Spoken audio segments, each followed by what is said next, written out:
Un message de soutien pour l'armée congolaise FARDC par le peuple rwandais. Je m'appelle Shadrach Uizeimana, je suis pasteur. À son Excellence, Monsieur le Président de la République démocratique du Congo, Félix Antoine Tshisekedi Tshilombo, mes chers Congolais, nous, peuple rwandais, nous déplorons profondément de la cruauté vécue par le peuple congolais depuis 1996 jusqu'à aujourd'hui.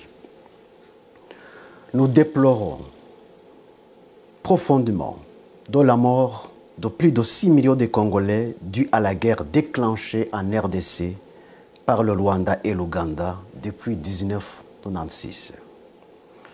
Les Congolais sont des témoins oculaires d'irresponsables de cette tragédie. Le mapping report confirme les faits.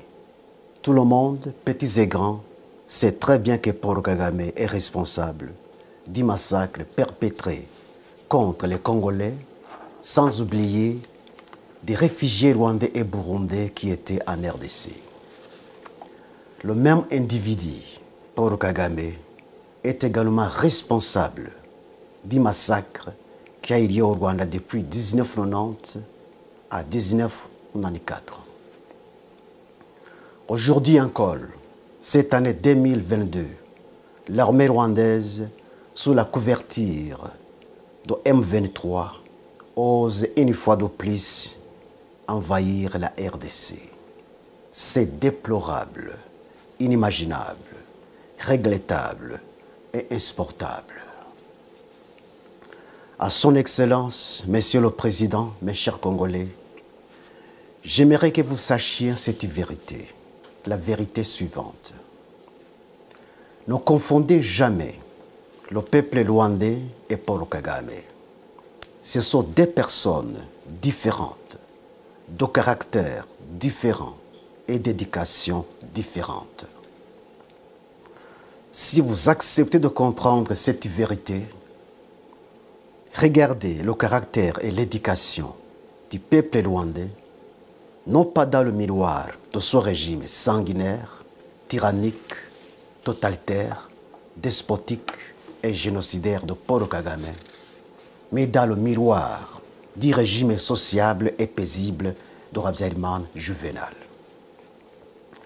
À son Excellence, Monsieur le Président et mes chers Congolais, le peuple rwandais est connu par son caractère social envers ses voisins. Par contre, Paul Kagame n'a pas ce caractère. Le peuple rwandais est connu par son caractère de promouvoir la paix avec ses voisins. Par contre, Paul Kagame n'a pas ce caractère. Le peuple rwandais est connu par son caractère de ne pas verser du sang, même celui des animaux, car il mange de la viande seulement pendant les jours de fête. Par contre, Paul Kagame n'a pas ce caractère. Son plaisir est de marcher dans le sang et de dormir dans le sang, non pas des animaux, mais de l'homme. Paul Kagame est un tyran sanguinaire. Les faits le prouvent. Le peuple rwandais est connu par son caractère d'aversion pour la guerre et tout conflit. Paul Kagame n'a pas ce caractère. C'est un homme belliqueux. Mes chers Congolais, Paul Kagame est un mercenaire parmi les Rwandais. Tout ce qu'il fait, il ne le fait pas pour l'intérêt de la nation rwandaise, mais pour son propre intérêt. Les Rwandais qui sont aujourd'hui dans le pays ont été pris en otage. Ils sont dans une prison à ciel ouvert. Ils n'ont ni le droit de parler, ni le droit de penser, ni le droit de faire quoi que ce soit pour son bien-être d'aujourd'hui et de demain.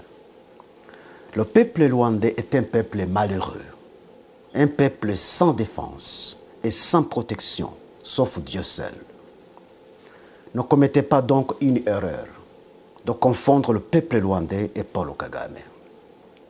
Un homme de cœur durci qui donne au peuple rwandais une mauvaise étiquette parmi les Congolais, les Tanzaniens et toutes les nations de la terre.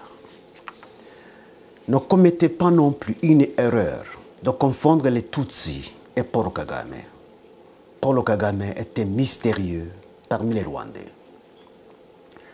Ce qui dégage l'hypothèse selon laquelle Paul Kagame serait un démon sous la chair humaine, en considérant ses actes démoniaques, ils ont raison de le dire. Cette même hypothèse a été avancée par les Juifs sur Hitler. Si Paul Kagame est au pouvoir aujourd'hui à Kigali, il n'y est pas parce qu'il a été élu démocratiquement, mais par l'usurpation du pouvoir.